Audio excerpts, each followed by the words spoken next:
Magic, Thanks, very good. So you can put a delay davanti, questa l'abbiamo costruita noi. So that might be one very much.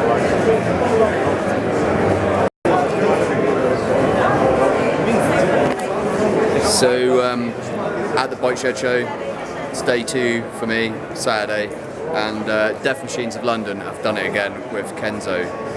Wow, what a build. With the lead designer here. So where did the kind of project start? What kind of made you build a bike that looks like something out of Tron and Batman at the same time? Well, originally the Goldwing was it was a commission.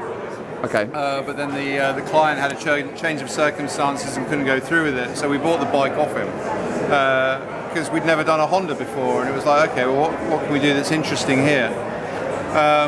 And so we started researching the name Honda. We went back in time, hundreds of years. One of Japan's most celebrated samurai generals was called Honda.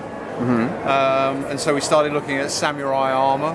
We started looking at kendo armor, which started to inspire us. We were also inspired. It's called Kenzo because Kenzo Tada was the first Japanese man to race the Isle of Man TT in the 20s. Oh, wow, okay. He made the arduous journey over from Japan. So it's kind of and Kenzo when it's written in kanji in a certain way translates as build create.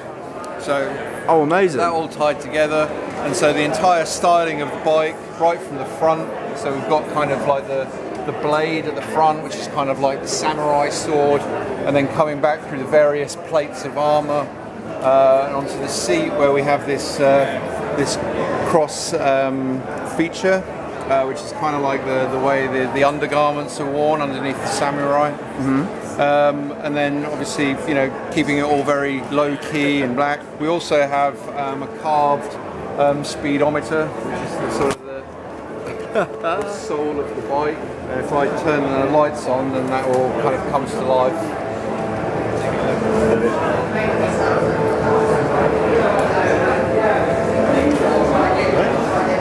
Okay, so like the inspiration side of things, like that's an amazing kind of story of like where the inspirations came from. So you've thought kind of Japanese like heritage and kind of like gone into there, and like the fact that, you know, you've kind of had the bike for a customer and they've pulled out on the deal at the last minute, and you thought, wow, well, let's turn it anyway. Yeah, right. Like, I mean, and what a bike you've created. Thank you. I mean, it's every year I look forward to seeing what you guys come up with for this show, because they just blow my mind. Like every year without fail. Like Airforce, I literally kind of just went down to the bike shed just to see in the flesh. Oh, thank you. So I've seen, you know, I follow you on Instagram and seen the pictures, and I thought, well, that can't be real, and it is. Like, well, also, I think when we brought out the photography of Airforce,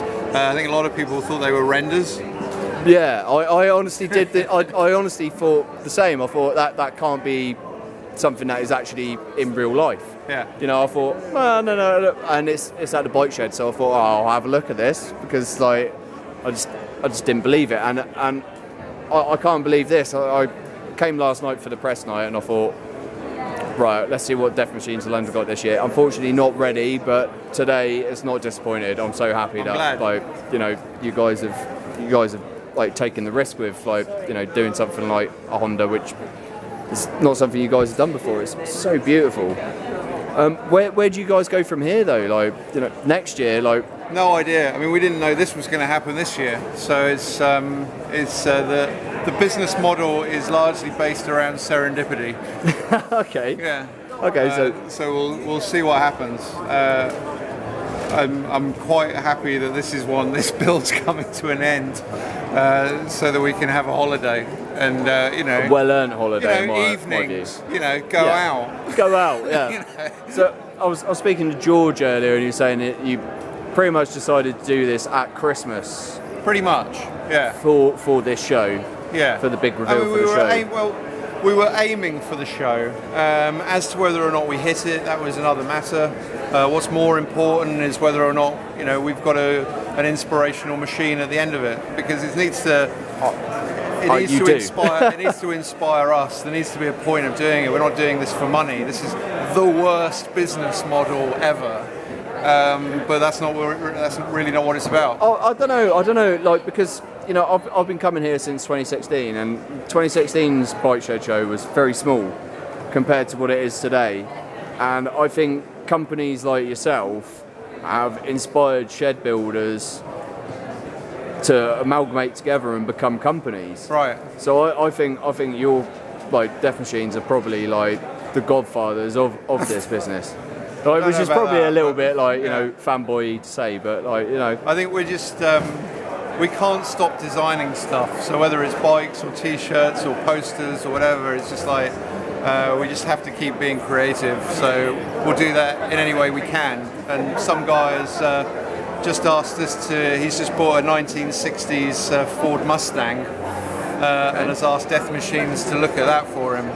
So. Oh my God! So will we be seeing this on Instagram in the future? Hopefully you'll be seeing a Death Machines car before long. Oh, amazing. Some deluded soul asked us to look at a yacht recently. So a yacht? So we might do that as well. Okay, so I mean, you've gone from bikes to cars to yachts. Spaceships next? Maybe. You'll get in touch with Elon. Get in touch with Elon, yeah. I'm sure he'll want to have a custom kind of space capsule. I think he'll need one. He'll need one. Yeah, just Elon, for himself. Get in touch, man. Thanks so much for talking to me. Pleasure to meet you.